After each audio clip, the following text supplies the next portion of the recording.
Sempre vivia à sombra da minha irmã. Enquanto ela era tratada como a filha perfeita, eu era a esquecida, a que trabalhava duro, mas nunca recebia reconhecimento. Na empresa da família, fundada pelos meus avós, fiz de tudo: produção, testes, entregas, mas meu salário era ridículo, enquanto minha irmã, que mal sabia o que acontecia, ganhava muito mais e ainda se gabava disso. Eu aguentava calada, até o dia em que tudo mudou. Durante uma reunião com os gerentes, tive uma ideia que poderia salvar a empresa de grandes perdas.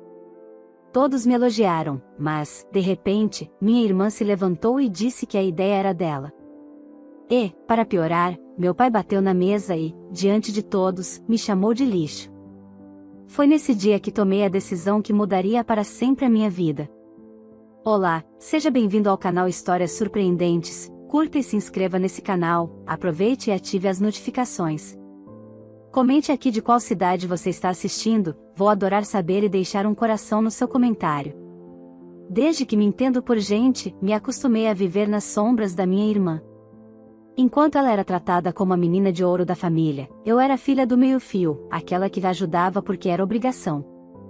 Crescemos dentro da pequena indústria de produtos de limpeza que meus avós haviam fundado, e que mais tarde meus pais herdaram. Era uma empresa familiar, daquelas onde cada um deveria contribuir com suor e dedicação. Mas esse cada um nunca incluiu a minha irmã. Ainda adolescente, comecei a ajudar na produção de amaciante, detergente, desinfetante, limpava galões, etiquetava, testava fórmulas, atendia fornecedores, fazia de tudo um pouco. Sempre acreditei que meu esforço um dia seria reconhecido. Mas o tempo só reforçou o contrário. Minha irmã, mesmo sem saber a diferença entre um surfactante e uma essência, recebia um cargo de gerência assim que completou 20 anos. Aparentava, com pose e salto alto, ser uma das responsáveis pelo sucesso da empresa. Ela pouco aparecia, mas quando surgia, era com roupas caras, palavras ensaiadas e um sorriso de superioridade no rosto. Recebia o triplo do meu salário, tinha benefícios que eu nem sonhava e vivia dizendo que um dia assumiria tudo, como legítima sucessora. Meus pais compactuavam com tudo isso. Meu pai fazia questão de mostrar sua preferência em público. Bastava um erro meu para ele levantar a voz, me expor. Já com ela, tudo era motivo de elogio. Até suas falhas viravam virtudes. Mas o estopim veio numa manhã de segunda-feira. Estávamos numa reunião com os gerentes e responsáveis técnicos. Havia percebido um erro no processo de diluição de uma das bases dos produtos e sugeri uma simples alteração na ordem dos ingredientes, o que reduziria perdas e economizaria mais de 15% nos custos mensais. Quando expliquei, todos ficaram admirados. Um dos engenheiros, inclusive, disse que aquela era uma das melhores ideias apresentadas nos últimos tempos. Por um segundo, achei que teria, enfim, meu reconhecimento.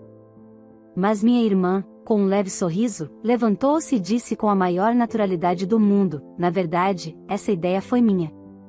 Pedi que ela comunicasse, porque estava ocupada com outras tarefas. Fiquei em choque. Era uma mentira descarada, e todos sabiam que ela sequer conhecia o processo em questão.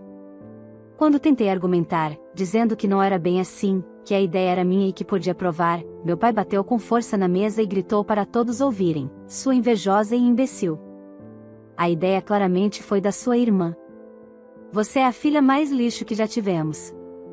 Na sala, o silêncio foi absoluto. Ninguém teve coragem de reagir. Apenas me encararam com pena. Meu rosto queimava. Era como se, naquele instante, algo tivesse quebrado de vez dentro de mim. Peguei minhas coisas, deixei a reunião, voltei à empresa apenas para assinar minha saída e fui direto para a casa da família, onde ainda morava. Lá, sem dizer uma palavra, juntei minhas roupas, documentos e alguns itens pessoais. Nem me despedi. Começava ali a parte mais difícil e mais transformadora da minha vida. Nos meses seguintes, fui de emprego em emprego, aceitando funções que muitos rejeitavam. Trabalhei em produção, vendas, até mesmo como auxiliar técnica em uma empresa concorrente, onde aprendi tudo que meus pais nunca se deram ao trabalho de me ensinar.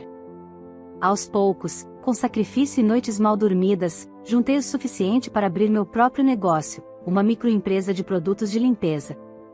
Comecei com 2 tambores e uma batedeira industrial usada. Eu mesma criava, produzia, embalava e vendia. Cada cliente novo era uma vitória. Cada elogio, uma ferida cicatrizando. Enquanto isso, quase não ouvia falar da minha família. Sabia apenas, por meio de antigos conhecidos, que as coisas não iam bem. O escândalo daquela segunda-feira vazou, onde meu pai claramente me humilhou, além da minha irmã, que quis tomar a minha ideia. Alguns clientes deixaram de fazer pedidos, e a reputação da empresa foi manchada. Mas o pior viria com o tempo. A empresa da minha família, outrora símbolo de estabilidade, caminhava para o colapso, e, ironicamente, pelas mãos de quem eles sempre protegeram. Do outro lado, minha empresa crescia, conquistando o mercado com qualidade, transparência e trabalho duro. Foi então que meus pais e minha irmã vieram atrás de mim. Mas o que encontraram? Não era mais a filha que aceitava tudo calada. Saí da casa da minha família com uma mochila nas costas e nenhuma certeza no coração. Eu não sabia para onde iria, não tinha para quem pedir ajuda e, naquela noite, dormi num quarto alugado numa pensão barata do centro da cidade. Dividia o espaço com outras 2 mulheres que estavam ali em busca de trabalho, assim como eu. Me lembro do barulho dos ônibus, dos gritos da rua, da luz fraca do abajur pendurado por fios. Mas, principalmente, lembro da dor. Não era só por ter sido humilhada na frente de todos. Era a dor de quem, mesmo depois de anos de dedicação, ainda era tratada como descartável. Naquela noite, tomei 2 decisões: eu jamais voltaria para aquela casa, e eu construiria uma vida tão sólida, tão grande, que nenhum grito de desprezo pudesse me alcançar novamente. Na semana seguinte, saí batendo de porta em porta com meu currículo. Consegui um trabalho temporário em uma distribuidora de produtos de limpeza que atendia pequenos mercados e comércios. Comecei como auxiliar de estoque, depois fui para o setor de qualidade, onde meu conhecimento chamou a atenção do gerente. Ele me indicou para um curso técnico oferecido pela empresa, e assim, aos poucos, fui conquistando meu espaço. O salário era pequeno, mas era meu. Todo mês eu separava um valor, mesmo mínimo, para um fundo pessoal. Ao fim de 2 anos, já estava em outra empresa, agora como analista de controle de produção. Conheci fornecedores, aprendi sobre insumos, margens, impostos, rotulagem, registro de produtos na Anvisa. Não era mais apenas uma funcionária. Eu estava me preparando.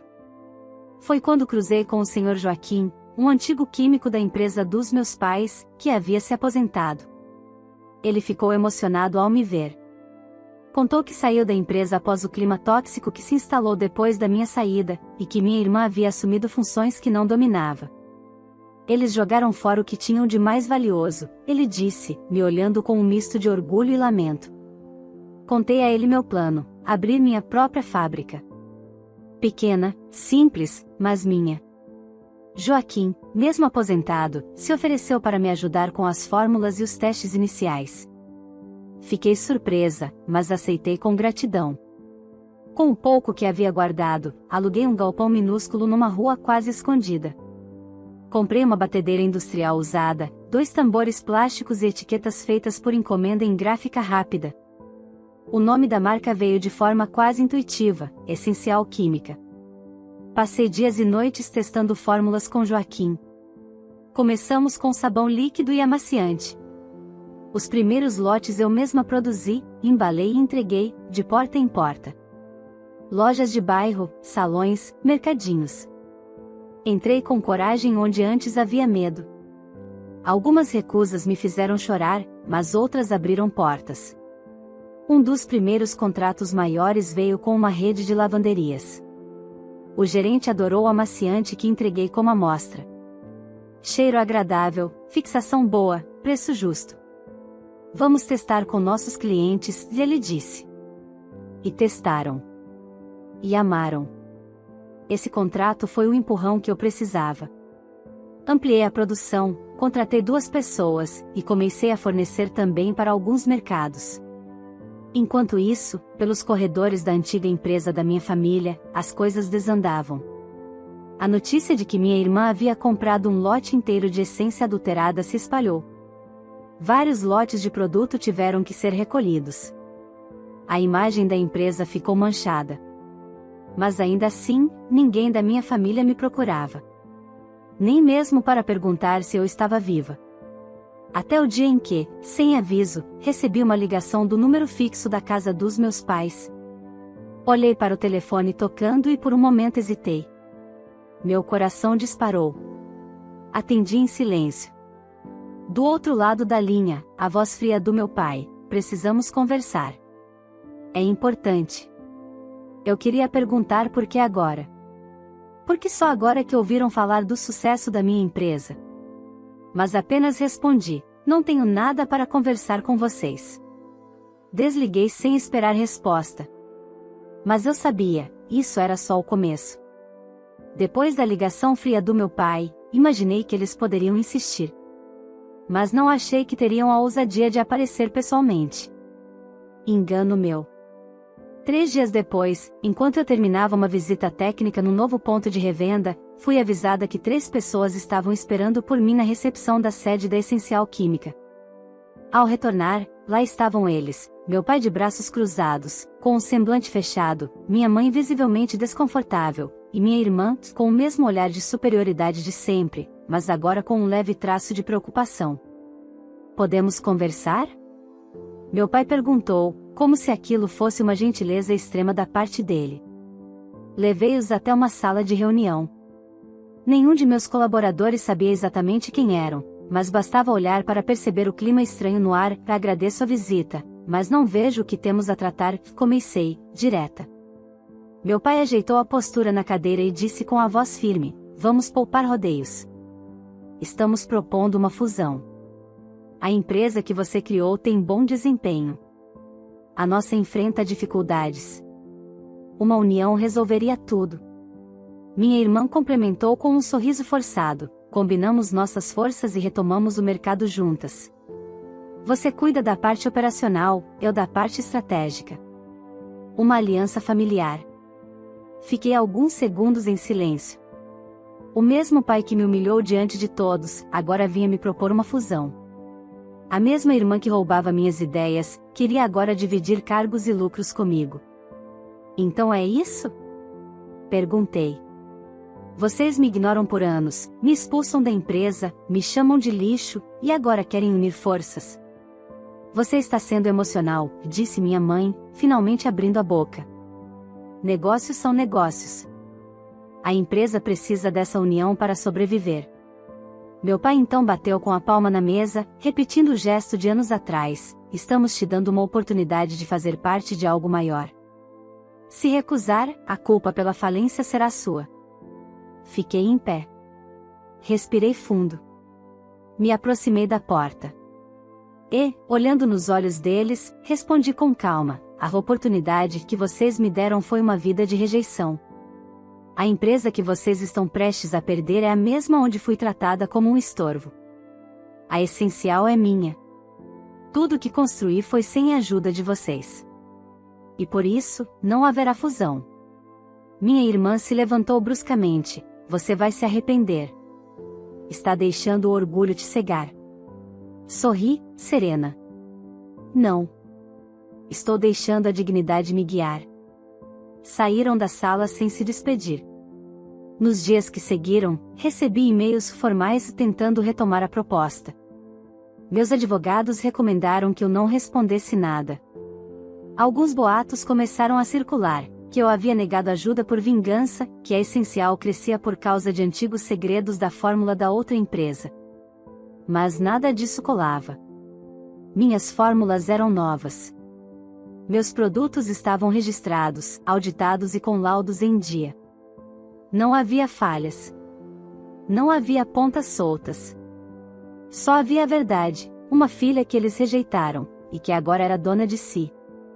A rejeição pública da fusão mexeu com os nervos da minha irmã. Ela começou a circular vídeos falando sobre deslealdade empresarial e que laços familiares estavam acima de mágoas antigas. Era uma tentativa desesperada de se mostrar vítima da situação. Mas a verdade era outra. As decisões ruins que ela tomou afundaram a empresa deles. Negócios mal feitos, compras sem critério, parcerias com fornecedores duvidosos, tudo isso levou os antigos clientes a migrarem para concorrentes, e muitos deles, para mim. Passei a receber ligações de distribuidores que antes jamais me dariam atenção. Um deles, com dezenas de mercados sob contrato, pediu reunião comigo. E a frase dele me marcou: sempre soubemos que a cabeça por trás do sucesso da antiga empresa era você. Só estávamos esperando você brilhar sozinha. Naquela noite, cheguei em casa, sentei no sofá e chorei. Mas dessa vez, não de tristeza. Era alívio. Era sensação de justiça. Contudo, algo me dizia que meus pais e minha irmã ainda não haviam desistido. Eles não eram do tipo que aceitavam uma derrota calados. E eu estava certa. Depois de recusarem minha negativa com desprezo e ameaças veladas, imaginei que meus pais e minha irmã deixariam a situação esfriar. Mas em vez disso, passaram a agir por baixo dos panos. Não conseguiam suportar o fato de que eu, a filha rejeitada, era agora a empresária em ascensão que o superava em todos os aspectos. No início, foram apenas boatos. Clientes comentavam que haviam escutado que a Essencial Química usava insumos vencidos ou reciclava produtos. Em uma semana, 3 auditorias inesperadas surgiram na minha empresa, exigindo documentos, laudos e vistoria surpresa. Não demorou muito para que um fornecedor confidenciasse que havia recebido ligação da empresa da minha família tentando convencê-lo a romper contrato comigo, sob a promessa de exclusividade e vantagens financeiras. Me desculpe, mas não posso aceitar esse tipo de coisa, disse o fornecedor, indignado. Você é correta, cumpre com tudo. Essa tentativa deles foi suja. As atitudes deles não me surpreendiam, mas me magoavam. Ao invés de reconstruírem com humildade, preferiam tentar me destruir. Foi então que recebi um e-mail anônimo com cópias de conversas internas da empresa deles. Nele, minha irmã discutia com um ex-funcionário, tentando encontrar brechas para me prejudicar legalmente. Falavam sobre inventar que eu havia roubado dados quando saí da empresa, ou que havia registrado fórmulas semelhantes demais às originais. De imediato, enviei tudo aos meus advogados. Eles entraram com um pedido judicial para garantir que eu não fosse alvo de calúnias ou perseguições comerciais. Pela primeira vez, tive a sensação de estar enfrentando meu passado de igual para igual, com respaldo, preparo e, principalmente, respeito por mim mesma. Enquanto isso, as vendas da Essencial não paravam de crescer. Um novo contrato com uma rede de farmácias me colocou num novo patamar. Passei a contratar equipe técnica especializada, comprei equipamentos modernos e aluguei um segundo galpão. A estrutura da empresa crescia em ritmo acelerado, e cada passo meu parecia provocar um novo surto de desespero do outro lado. Foi nesse contexto que minha irmã tentou um último movimento desesperado, foi até a imprensa local, um canal de notícias voltado para o setor empresarial, e deu uma entrevista dizendo que a Essencial Química era fruto de roubo familiar. Tentou dizer, com palavras bem ensaiadas, que minha empresa nasceu de um conflito mal resolvido, que eu agia com mágoas do passado, e que seu sonho era ver a união das irmãs restaurada. Mas o que ela não contava era com a resposta pública de quem realmente conhecia a história. Ex-funcionários da empresa dos meus pais começaram a se manifestar nas redes sociais, desmentindo as falas da minha irmã, relatando abusos, injustiças e até omissões legais cometidas por ela na gestão da empresa. Um deles, o Sr. Amarildo, que trabalhou por mais de 15 anos com meus pais, postou: eu vi com meus próprios olhos como essa moça, a filha esquecida, era tratada. Trabalhava como ninguém, recebia pouco e nunca teve reconhecimento. Ver ela prosperando hoje é a justiça acontecendo. Quem devia se envergonhar são os que a expulsaram. A postagem viralizou. E com ela, a reputação da empresa da minha família afundou de vez. Alguns clientes exigiram reembolso de pedidos antigos. Outros, romperam contratos alegando quebra de confiança. Um deles, que mantinha um vínculo há mais de 20 anos com a empresa, afirmou: se quem lidera uma empresa mente publicamente, imagina o que faz nos bastidores. Foi um colapso silencioso, mas implacável. E mesmo diante disso, meus pais e minha irmã não demonstravam arrependimento. Apenas ira. Numa tarde chuvosa, minha mãe apareceu sozinha na recepção da minha empresa. Pediu para falar comigo por 5 minutos. Estava visivelmente abatida. Os olhos inchados, os cabelos bagunçados, as mãos trêmulas. Sua irmã está surtando, disse, quase em sussurro. As dívidas são muitas. Nós perderemos tudo. E o que esperavam? Respondi, tentando manter a voz firme. Que eu entregasse de bandeja aquilo que lutei tanto para construir. Ela abaixou a cabeça. Pela primeira vez, parecia não ter argumentos. Talvez você tenha razão, ela murmurou. Mas você também pode mostrar que é melhor que isso. Não se trata de ser melhor, rebati. Se trata de não repetir o erro de confiar em quem só me viu como descartável. Ela saiu sem dizer adeus. Mas deixou para trás um rastro de angústia. Parte de mim ainda doía. Mas a outra parte estava finalmente livre. Contudo, o que eu não sabia era que os dias seguintes trariam a maior surpresa de todas. Os meses seguintes foram de puro crescimento para a Essencial Química. Os contratos se multiplicavam, novas linhas de produtos eram lançadas, e a marca começava a ocupar espaço em grandes redes de supermercados. Já não era apenas uma fábrica promissora, era uma empresa consolidada, com presença em diversos estados e projeção para exportação. O reconhecimento não demorou a chegar. Recebi convites para participar de eventos empresariais, entrevistas para jornais de grande circulação e, para minha surpresa, uma revista internacional especializada em negócios me incluiu em uma lista de jovens empreendedores de destaque. Pouco depois, veio o ápice. A Forbes publicou uma matéria com o título, de rejeitada referência, a empresária que transformou dor em império. Era impossível não me emocionar ao ver minha história estampada ali. Tudo que eu havia passado, todas as noites em claro, cada lágrima derramada, agora se tornava um combustível para um futuro sólido e respeitado. Claro, a notícia não demorou a chegar aos ouvidos da minha família. Uma vizinha antiga, que ainda mantinha contato com minha mãe, me contou depois que a cena foi digna de novela.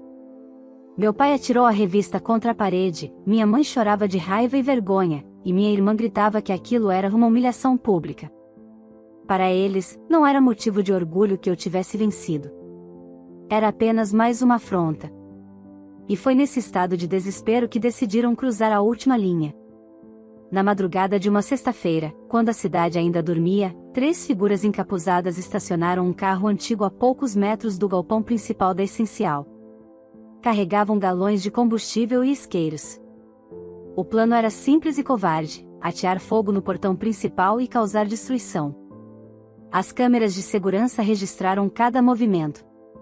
Eles despejaram o líquido inflamável, acenderam e recuaram, observando as chamas subirem. Por alguns segundos, o fogo iluminou a escuridão, dançando contra o metal. Mas não durou mais que 5 minutos. O sistema interno de sensores foi acionado de imediato. Em menos de 3 minutos, os brigadistas internos chegaram ao local, acompanhados pela segurança privada que fazia a ronda. Um caminhão de apoio da empresa parceira de vigilância também foi acionado, e as chamas foram controladas antes de sequer arranhar a estrutura. Os 3 invasores fugiram apavorados, mas não perceberam que as câmeras de alta definição haviam capturado cada detalhe. Não só a placa do carro, como também os momentos em que retiraram as máscaras, revelando rostos que eu conhecia bem demais. Na manhã seguinte, fui chamada pelos seguranças para ver as gravações. Meu estômago embrulhou. Ali estavam meus pais e minha irmã, flagrados tentando incendiar a empresa que eu construíra. Eu não sabia se chorava de tristeza ou de raiva. Era como se, mais uma vez, confirmassem aquilo que eu sempre temi: nunca existiu amor verdadeiro, apenas conveniência. Dona, isso é crime grave, disse o chefe da segurança, com seriedade. Precisa decidir se quer acionar a polícia agora ou aguardar seus advogados. Fiquei em silêncio por longos segundos. Lembrei de cada ofensa, de cada humilhação, de cada noite solitária em que desejei apenas um gesto de carinho da parte deles. Lembrei também da visita da minha mãe, dizendo que eu deveria mostrar que era melhor que isso. Mas como ser melhor diante de tamanha perversidade? decidi não agir por impulso. Pedi para guardar as imagens em cópias seguras, entreguei-as ao meu advogado e passei o dia refletindo.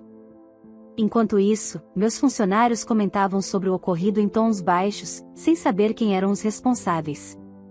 Eu apenas disse que estávamos diante de tentativa de sabotagem e que tudo estava sob controle. Não queria manchar o ambiente de confiança e esperança que havia construído ali. Mas dentro de mim, a chama que meus pais e minha irmã tentaram acender naquela madrugada, e que falhou em destruir minha empresa, reacendeu uma certeza. Eles tinham ido longe demais. E, pela primeira vez, eu estava pronta para enfrentá-los sem hesitar. Passei a noite em claro, encarando as imagens gravadas pela segurança. Era impossível negar. Não havia margem para dúvidas, tampouco desculpas que pudessem encobrir o crime. Os rostos de meus pais e da minha irmã pareciam nítidos, refletidos pelo clarão do fogo que eles mesmos atearam. Era uma prova incontestável de que, na tentativa desesperada de me derrubar, eles haviam cruzado a linha final. Na manhã seguinte, chamei meu advogado. Entreguei todo o material, as gravações das câmeras, os relatórios da segurança interna e o laudo da empresa terceirizada que atendeu o chamado.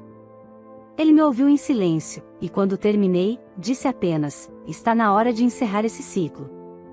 Você tem todas as provas. Vamos denunciá-los criminalmente e abrir um processo civil por danos materiais e morais." Foi exatamente o que fizemos. O processo foi protocolado e rapidamente ganhou força. As imagens falavam por si. Não havia como negar, não havia como inventar desculpas. Os três foram intimados a depor. Meu pai, arrogante como sempre, tentou justificar dizendo que era uma armação minha. Minha mãe, chorosa, tentou se vitimizar, dizendo que estava fora de si. Já minha irmã, altiva, insistia que não tinha nada a declarar. Mas a justiça não se move por caprichos. As gravações, os depoimentos da equipe de segurança e até mesmo testemunhas da vizinhança que viram um carro estacionado naquela madrugada pesaram contra eles. O juiz não hesitou em reconhecer a gravidade da tentativa de incêndio criminoso. Meses depois, saiu a sentença: culpados. Responderiam criminalmente, além de serem condenados a me pagar uma indenização por danos materiais e morais. A decisão causou comoção na cidade. Afinal, não era comum ver uma filha processando os próprios pais e a irmã. Mas quem conhecia a história sabia que eu não tinha escolha. Enquanto isso, a empresa deles, já à beira da falência, não resistiu ao golpe final. O processo acelerou a debandada dos últimos clientes, que preferiram se desvincular de qualquer escândalo. A falência foi decretada em tempo recorde. Máquinas foram leiloadas, imóveis penhorados, contas bloqueadas. Meus pais e minha irmã ficaram irados, mas nada podiam fazer. A justiça havia falado mais alto, e o tempo em que podiam me esmagar com sua autoridade havia acabado. Agora eram eles que se curvavam diante das consequências. A indenização que recebi não era apenas dinheiro. Era um símbolo. Um reconhecimento formal de que tudo que eu vivi não havia sido em vão. Eu não buscava vingança, mas justiça. E justiça, enfim, havia sido feita. Recordo do dia em que saí do tribunal após a sentença. O sol brilhava forte, e pela primeira vez senti que um peso enorme saía dos meus ombros. Não havia lágrimas, apenas uma paz silenciosa. Eu não era mais a filha rejeitada. Eu era a mulher que, mesmo quebrada tantas vezes, encontrou forças para se reconstruir e vencer. Os meses seguintes foram de crescimento ainda maior para a Essencial Química. O episódio, ao contrário do que muitos temiam, fortaleceu a imagem da minha empresa. Clientes e parceiros viram que, mesmo sob ataque, minha estrutura era sólida, séria e resiliente. Novos contratos surgiram, e logo minha marca se consolidava não apenas no país, mas também fora dele. Às vezes, pessoas me perguntavam se eu sentia pena dos meus pais e da minha irmã. Minha resposta sempre foi a mesma: não. Eles colheram exatamente o que plantaram. Hoje, quando olho para trás, não sinto raiva. Apenas constato os fatos. Eles me rejeitaram, me humilharam e tentaram me destruir. Mas, no fim, foram derrotados não por mim, e sim pelos próprios erros, pela própria cegueira em achar que sempre estariam no controle. Eu apenas segui meu caminho. E venci. Se você chegou até aqui, eu quero saber a sua opinião. Você teria coragem de fazer o mesmo que essa filha rejeitada fez? Ter a força de denunciar e enfrentar os próprios pais e a irmã, mesmo depois de tudo que passou? Ou você teria agido de outra forma? Deixe sua resposta aqui nos comentários, porque eu quero muito saber o que você faria nessa situação. Ah, e não esqueça de escrever também de qual cidade você está assistindo esse vídeo. Eu vou passar pelos comentários e deixar um coração especial em cada um que participar. Se essa história te emocionou, curta o vídeo, inscreva-se no canal e ative o sininho para não perder nenhuma das próximas histórias que eu vou trazer. Cada curtida e cada inscrição me ajuda a continuar trazendo conteúdos assim, cheios de emoção e lições de vida. E claro, compartilhe esse vídeo com amigos e familiares. Quem sabe essa história não inspira alguém que você conhece a nunca desistir dos seus sonhos, mesmo quando tudo parece perdido?